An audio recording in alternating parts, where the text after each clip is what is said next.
할렐루야. 오늘도 참으로 좋은 날입니다. 오늘은 1월 10일 수요일입니다. 오늘도 수요 예배를 통해서 주님께 영광을 돌릴 때 크신 은혜 베풀어 주실 줄로 믿습니다. 오늘은 요한복음 4장 27절에서 42절 말씀을 통해서 와서 보라 라는 제목으로 함께 묵상해 보도록 하겠습니다. 먼저 본문을 함께 보도록 하겠습니다. 음성으로 듣기를 원하시는 분은 아래 주소를 클릭해 주시기를 바랍니다. 27절입니다. 이때에 제자들이 돌아와서 예수께서 여자와 말씀하시는 것을 이상히 여겼으나 무엇을 구하시나이까? 어찌하여 그와 말씀하시나이까? 묻는 자가 없더라. 여자가 물동이를 버려두고 동네로 들어가서 사람들에게 이르되 내가 행한 모든 일을 내게 말한 사람을 와서 보라. 이는 그리스도가 아니냐? 하니 그들이 동네에서 나와 예수께로 오더라. 31절, 그 사이에 제자들이 청하여 이르되 라삐여, 잡수소서. 32절, 내게는 너희가 알지 못하는 먹을 양식이 있느니라. 33절, 제자들이 서로 말하되 누가 잡수실 것을 갖다 드렸는가? 나의 양식은 나를 보내신 이의 뜻을 행하며 그의 일을 온전히 이루는 이것이니라. 35절, 너희는 넉 달이 지나야 추수할 때가 이르겠다 하지 아니하느냐? 그러나 나는 너희에게 이르노니 너희 눈을 들어 밭을 보라.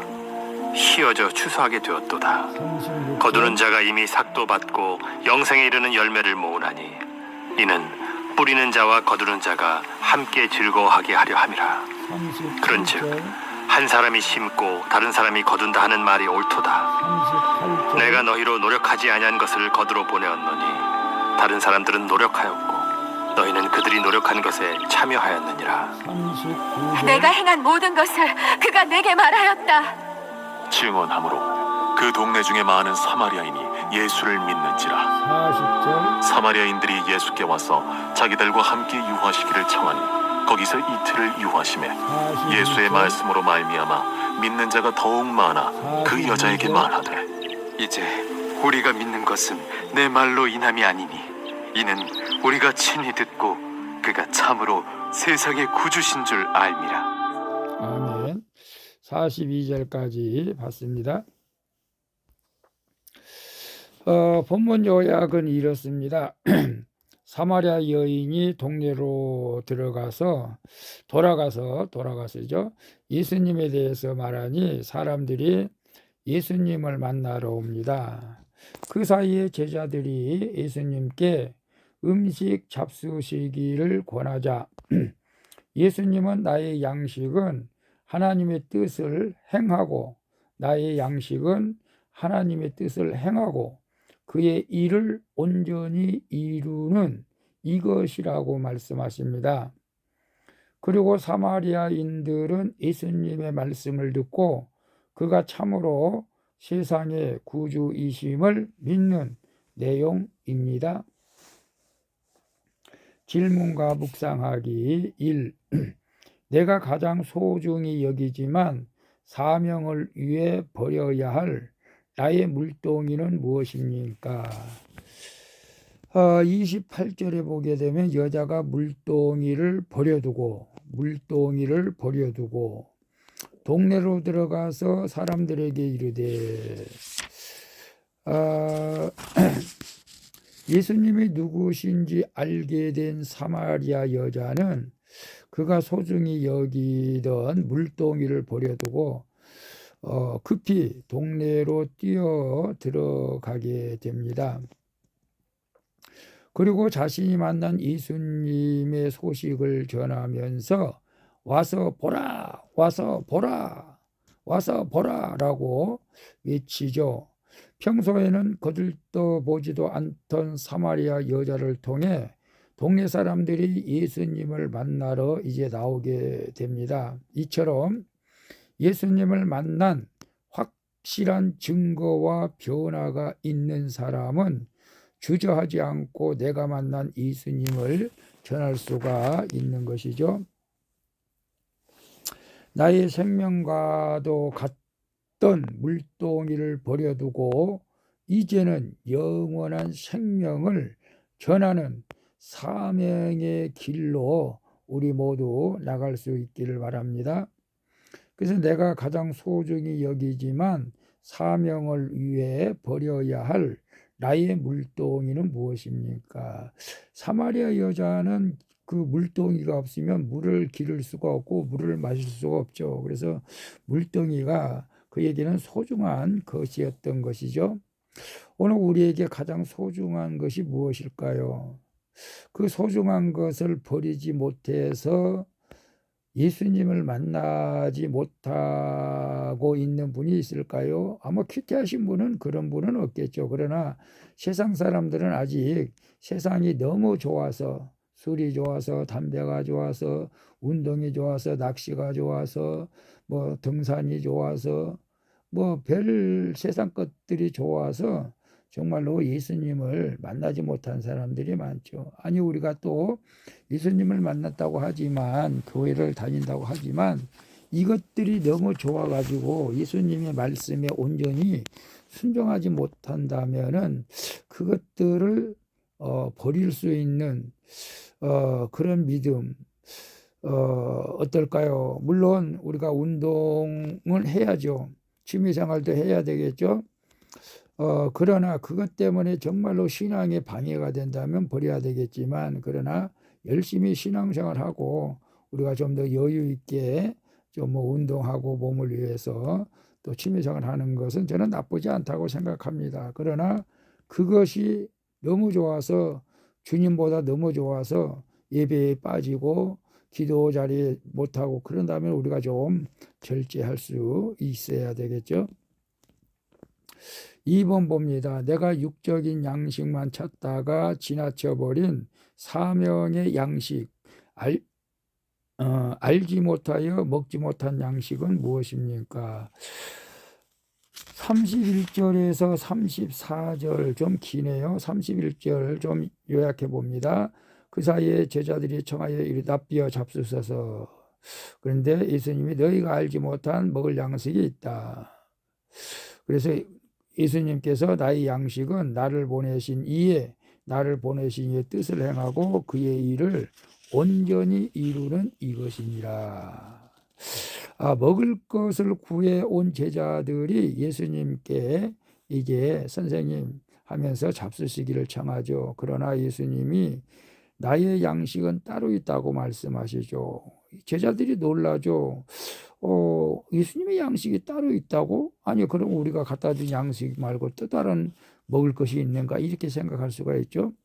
그러나 앞서 사마리아 여자에게 말씀하신 생수가 마시는 물이 아니듯 예수님의 양식 또한 먹는 음식이 아니라는 것입니다. 그 양식은 곧 하나님의 뜻을 행하며 그의 일을 온전히 이루는 것이라고 말하죠. 굉장히 중요합니다. 우리 역시 이런 음식을 먹어야 됩니다. 그 양식이 무엇이라고요? 하나님의 뜻을 행하며 그의 일을 온전히 이루는 것. 지금은 영적 추수 때이죠. 성도는 입으로 들어가는 식물만 찾기보다 휘어져 추수할 것들이 있는 밭에 나가 생명의 양식을 거둬들이고 받아 먹어야 하는 것을 우리는 이 예수님이 먹을 양식, 우리도 그 양식을 먹어야 할 줄로 믿습니다. 그 내가 육적인 양식만 찾다가 지나쳐버린 사명의 양식, 알지 못하여 먹지 못한 양식은 무엇입니까? 내가 육적인 양식만 먹고 배부르고 이런 양식만 먹다가 영적인 양식, 즉 그 영혼 구원의 양식을 먹지 못하고 복음 전도해야 할 자들에게 복음을 전하지 못한 그런 걸 말하고 있어요. 그리고 알지 못하여 먹지 못한 양식, 알지 못하여 먹지 못한 양식 이렇게 표현할 수도 있지만 알고서도 먹지 못한 양식, 오히려 그렇게 표현한 것이 더 편할 것 같습니다. 내가 전도 대상자들에게 복음을 전하는 것이 곧 예수님이 말씀하신 양식입니다. 그런데 내가 복음을 전하지 못한다면은 이게 알지 못하여 먹지 못한 양식일 수도 있겠지만 알면서도 우리가 그 양식을 먹지 못하고 있는 것이죠. 그래서 우리는 내가 전도 대상자들에게 하나님의 나라, 즉 예수 그리스도를 전하고 있다면은 우리는 예수님이 먹을 양식을 우리도 먹고 있다는 것이 되겠죠. 그것이 곧 생명의 양식이라는 것입니다. 그 생명의 양식, 마지막 때에 추수하는 것이 생명의 양식을 먹게 되는 줄로 믿습니다. 3번 봅니다. 나의 간증으로 교회 초청에 말씀을 직접 듣게 해야 할 대상은 누구입니까? 교회에 초청해서 말씀을 직접 듣게 해야 할 대상은 누구입니까? 물론 전도 대상자죠. 그러면은 39절 보면 여자의 말이 내가 행한 모든 것을 내게 말하였다 증언하므로. 42절 그 여자에게 말하되 이제 우리가 믿는 것은 네 말로 인함이 아니니 이는 우리가 친히 듣고 그가 참으로 세상의 구주신 줄 알미라. 사마리아 여자 한 사람의 증언으로 많은 사마리아인들이 예수님을 믿게 되었죠. 그리고 예수님은 이틀 동안 그곳에 유하시면서 그들과 함께 지내셨습니다. 그러자 더욱 많은 사람이 예수님을 믿게 되었던 것이죠. 사마리아인들이 처음에 예수께 나오게 된 것은 그 여자의 증거 때문이었지만 그들이 믿음을 갖게 된 것은 실제적으로 예수님을 만나서 말씀을 직접 들었기 때문이죠. 예수님에 대한 관심이 생겼다고 해도 내가 직접 말씀을 들어야 한다는 것입니다. 주님의 말씀 속에서 사람을 변화시키는 능력이 있기 때문이죠. 그래서 나의 간증으로 교회에 초청해 말씀을 직접 듣게 해야 할 대상은 누구입니까? 어제도 기도하면서 전도 대상자들을 놓고 기도했습니다. 물론 저희 주변에 가까이 있는 사람도 있지만 또 멀리 있는 사람도 있었고 또 사촌들도 있어서 어떻게 하면 저들에게 복음을 전할 수 있을까? 그러면서 이제 카톡으로 정현숙 목사님 그 천국 간증을 좀 보내드리긴 했는데 하나님께서 꼭 그들이 간증을 듣고 주님께로 나오기를 또 기도했습니다. 그래서 2024년도 저도 이제 전도 대상자들을 정하고 기도하고 있습니다만은 여러분은 주변에 특별히 우리 가족들부터 직접 교회에 초청해서 하나님의 말씀을 들을 때 성령께서 반드시 역사해서 그들의 영혼이 구원받게 될 줄로 믿습니다. 물론 이웃과 또 친구들을 초청해서 직접 교회 나가 하나님 말씀을 들을 때 성령께서 그들의 마음을 움직여서 구원의 길로 인도하여 주실 줄로 믿습니다. 기도하겠습니다. 주님, 한 여인의 간증으로 사마리아 지역에 선교의 문이 열리는 것처럼 나의 간증으로 아직 예수를 믿지 않는 우리 가정에 구원의 문이 열리게 하여 주시옵소서. 그리고 저희 가장 소중한 물동이를 사명을 위해 버릴 수 있는 믿음을 주시고 말씀을 통해 나를 향한 하나님의 뜻을 발견하고 그 사명대로 살게 하여 주시옵소서. 날마다 강물같이 흐르는 생수를 공급해 주시는 예수 그리스도의 이름으로 기도합니다. 아멘. 우리 찬송가 182장 강물같이 흐르는 기쁨 함께 찬양 부르고 마치도록 하겠습니다. 오늘 또 수고하셨습니다. 사랑합니다. 축복합니다. 샬롬.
하늘에서 담비 내리고 햇빛 찬란함같이 우리 마음에 성령이 많이 주님 보내시니라. 주님 주시는 참된 평화가 내 맘속에 넘치네. 주의 말씀에 거센 풍랑도 잠잠하게 되구나.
아버지 주시옵소서. 예수님의 이름으로 기도합니다.